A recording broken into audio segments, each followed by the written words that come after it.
नमस्ते नेपाल रेसिपीमा यहाँलाई फेरि पनि स्वागत छ। आज मैले हजुरहरूको लागि करेलाको भरुवाको रेसिपी लिएर आएको छु। अब हामी स्टफ्ड करेला बनाउन सुरु गरौँ। यहाँ मैले 3वटा करेला लिएकी छु। करेलालाई मजाले पखालेर यस्तो शेपमा काट्नुपर्छ र मैले यहाँ काटेर तयार गरिसके। त्यसैगरी यसलाई अब हामीले बोइल गर्न पर्छ। बोइल गर्नलाई मैले यहाँ थोरै नुन राखेर छोपेर बोइल गरेको छु। अब हाम्रो करेला पनि बोइल भइसक्यो।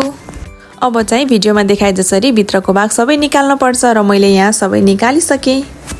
काटा चम्चाले भित्रको भाग निकाल्न सजिलो भएकोले मैले यहाँ काटा चम्चाको प्रयोग गरेकी छु।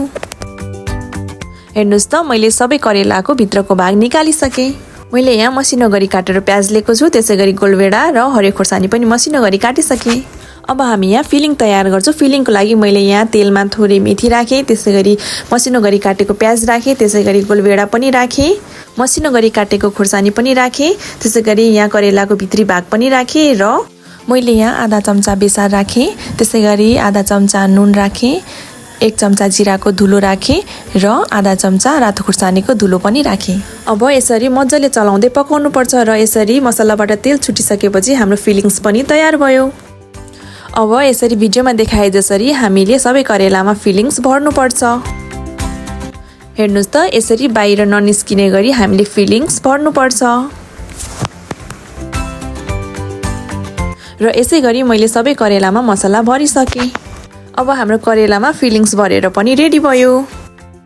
अब यसलाई माथिबाट कोट गर्न म ब्याटर तयार गर्छु। ब्याटरको लागि मैले यहाँ थोरै चामलको पिठोमा स्वाद अनुसार नुन लिए, थोरै बेसार पनि राखे, त्यसैगरी मैले जिराको धुलो राखे र रातो खुर्सानीको धुलो पनि राखेर थोरै पानी राखेर हामीले यसलाई सबै मसला मिक्स हुने गरी घोल्नु पर्छ।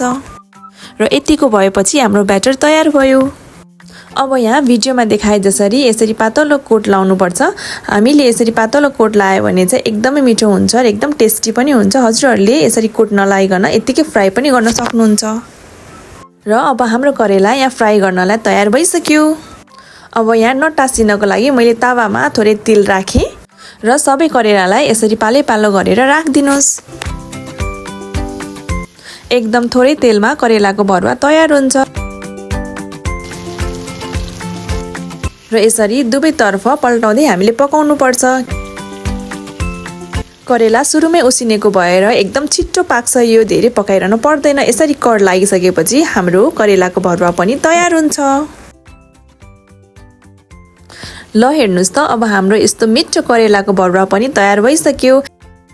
तेल पनि थोरै लाग्ने र करेलाको मिठो परिकार बन्ने यो मैले करेलाको भरुवा इन्जोय गरिसके। अब पालो तपाईहरुको। करेला नमन पराउने साथीहरूले एकचोटि यो रेसिपी पक्कै ट्राई गर्नुहोस् है त।